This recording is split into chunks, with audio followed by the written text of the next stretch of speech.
पहले चरण का चुनाव हो गया है। यूपी चुनाव के लिए पहली फिजिकल रैली के लिए प्रधानमंत्री नरेंद्र मोदी सहारनपुर पहुंचे, जहां उन्होंने मुसलमानों को बरगलाने वाले और धर्म के आधार पर अपनी ओछी राजनीति करने वालों की असलियत बता दी है और ये भी बता दिया है कि किस तरह से 3 तलाक के कानून से मुस्लिम महिलाओं ने मुक्त होने के बाद जब बीजेपी के गुणगान करने शुरू किए तो वोट के ठेकेदारों ने उन्हें बरगलाना शुरू कर दिया। देखिए रिपोर्ट।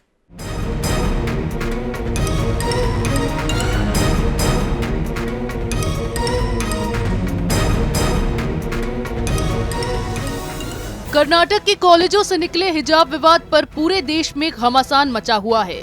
मामला अब दक्षिण के शाहीन बाग तक पहुंच गया है, जहां मुस्लिम महिलाएं हिजाब के समर्थन में उतर गई हैं। मामले में लगातार विरोध प्रदर्शन भी किए जा रहे हैं। इसी बीच उत्तर प्रदेश में पहले चरण के चुनाव शुरू हुए, जिसमें इन कट्टरपंथियों, लिबरल, सेक्युलर और विपक्षी पार्टियों के हिजाब को लेकर सारे खोखले दावों की पोल खुल गई।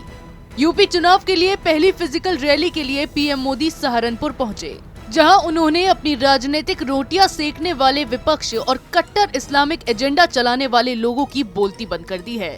पीएम मोदी ने अपनी रैली के दौरान कहा,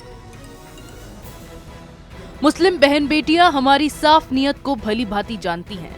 हमने मुस्लिम बहनों को 3 तलाक के जुल्म से मुक्ति दिलाई है।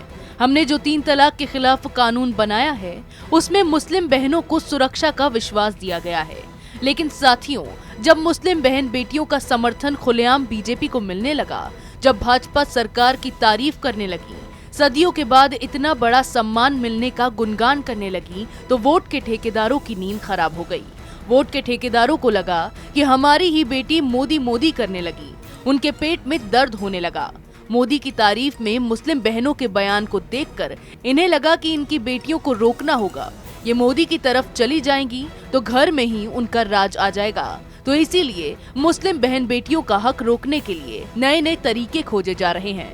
वे मुस्लिम बहनों को बरगला रहे हैं ताकि उनका जीवन हमेशा पीछे रहे। हर मुस्लिम महिला के साथ बीजेपी की सरकार खड़ी है। कोई उनके साथ जुल्म ना कर सके। योगी जी की सरकार इसके लिए बहुत जरूरी है। पीएम मोदी ने अपनी रैली में विपक्षी पार्टियों को वोट का ठेकेदार बताकर और धार्मिक उन्माद फैलाने वाले मजहबी ठेकेदारों समेत इस्लामिक एजेंडा के तहत भारत का माहौल बिगाड़ने वाले फर्जी लोगों को मुंहतोड़ जवाब दिया है और उन्हें बीजेपी की ताकत दिखाते हुए जनता के सामने ऐसे दोगले लोगों की पोल खोल दी। वहीं इस मामले में कर्नाटक हाईकोर्ट में याचिका दाखिल कर शैक्षणिक संस्थानों में हिजाब, बुर्के में एंट्री की अनुमति मांगी गई है, लेकिन कोर्ट ने मामले को बड़ी बेंच में भेज दिया है। हाईकोर्ट की एकल पीठ ने कहा है कि इस मामले में केवल पर्सनल लॉ ही नहीं बल्कि संवैधानिक पहलुओं पर भी विचार करना जरूरी है, लिहाजा मामले को बड़ी बेंच के पास भेजा गया है। हालांकि बार बार इस बात को स्पष्ट किया गया है कि हिजाब को केवल शैक्षणिक संस्थानों में बैन किया जा रहा है। यहाँ हिजाब को बैन करने का नियम सिर्फ समानता के उद्देश्य से बनाया गया है।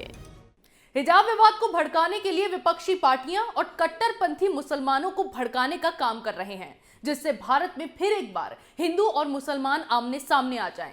लेकिन पीएम मोदी ने इन सभी के गलत इरादों की पोल खोलकर जनता को इनकी असलियत बता दी है। साथ ही मुस्लिम महिलाओं को भी सुरक्षा का विश्वास दिलाते हुए उन्हें वोट के ठेकेदारों की ओछी राजनीति से अवगत करवा दिया है। ऐसी ही खबरें हम आपके लिए लाते रहेंगे। तब तक के लिए देखते रहिए कैपिटल टीवी।